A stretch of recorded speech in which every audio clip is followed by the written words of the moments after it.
Today, we're going to take a look at supporting our evidence in an argumentative essay. So, how are we going to strengthen our textual evidence in an argumentative essay?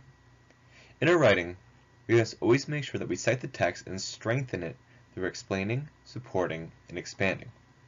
We also want to make sure that we present our ideas as facts and not opinions. This means we're not going to say I.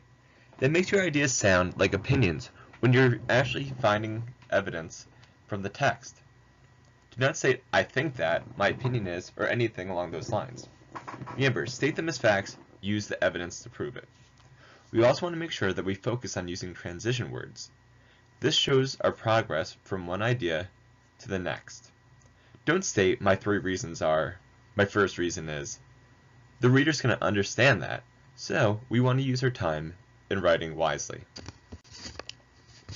First, to explain, support, and expand on our evidence, we need to make sure that our body paragraphs have a piece of textual evidence as the main idea. We're simply connecting that piece of evidence to the claim, then our explanation will prove it. Your job as a writer is to explain how the evidence proves your essay claim. As good as your essay claim is, and as good as your evidence is, it doesn't mean anything if it isn't explained well. Explain how the evidence is important and proves the point of the essay. So, if we want to do this, we could break down the evidence to make it more simple, clarify information to make it more clear, analyze the evidence in further details, and explain how the evidence is important. Most importantly, we need to explain to the reader why they should care. So, an example of this, without explaining, supporting, expanding, we just have a piece of evidence. In the article, Are Video Games Bad for You?, the author states on page 21, paragraph 13, that gamers have fewer emotional problems and are less hyperactive than non-gamers. As a reader, I might say, that's true, but so what? What does that connect to my claim? What does that mean? If we have a full paragraph with support, and we expand, and we have evidence, video games can actually help teenagers in ways as kids who play video games are less hyper than kids who do not play. So then, that's our topic sentence. Our evidence can prove it.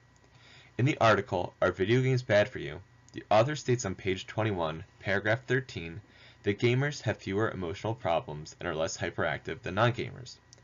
Now is when we explain, support, and unpack that information. This means kids that play video games will be more focused in school. As a result, students who play video games will ultimately be capable of scoring higher on their assignments and learn more. So, notice we explained the information to prove that this textual evidence supports the claim. We have to remember, we do not want to say I. Present our ideas as facts, not opinions. So, don't say I. In your writing, saying I makes the reader think that you're writing about an opinion.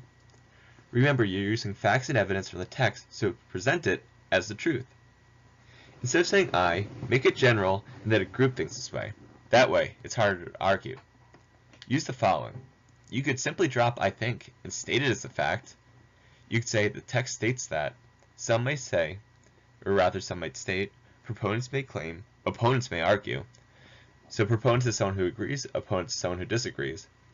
Those on the other side of the issue may say, and those who agree with this believe. For example, we say, I think it is a good idea to pay college athletes because colleges make $4.7 billion a year off their hard work. The I think part makes it unclear.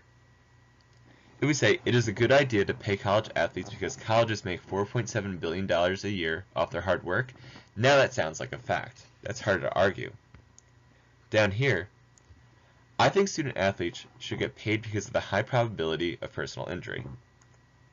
Compare that to proponents claim that student athletes should get paid because of the high probability of personal injury. Notice it sounds much more professional, and it's harder to argue.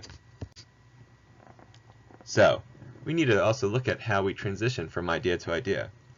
As a responsible writer, your facts should come through smoothly. This means do not tell me, here are my three reasons. The reader will be able to figure them out because they're reading your writing. Never state, here are my reasons, my claim is, or my first reason is. State everything as simple and straightforward as possible. The reader will be able to figure out your claim and your reasons. When stating your ideas, we have plenty of sentence stems, or transition words. We have first, next, third, to begin with, second, finally. Firstly, more importantly, another significant reason. However, on the other hand, and many more. I'll post more on Blackboard. So, for example, if we don't use transitions, my claim is that kids should not have to wear school uniforms. My first reason is that kids should wear something that expresses themselves. My second reason is that kids already own clothes, so it is cheaper. My counterclaim is that it decreases bullying. Notice that's really choppy. While I can say, okay, here's reason 1, 2, 3, it doesn't sound right. Comparing that to the other one with transition words, ultimately, kids should not have to wear school uniforms as they are not beneficial. First, kids have the right to express themselves, and more importantly, they already own plenty of clothes. On the other hand, schools with uniforms have much less bullying. Notice, in this one, it comes across a lot smoother and it's easier to read. And it's also easier to understand because we're not stopping and it's not as choppy. So, we want to remember the 3 major keys of this video. We want to expand, support, and explain our main idea. We want to make sure we state our ideas as facts, not opinions. Don't say I. And we want to use transition words to progress from one idea to the next.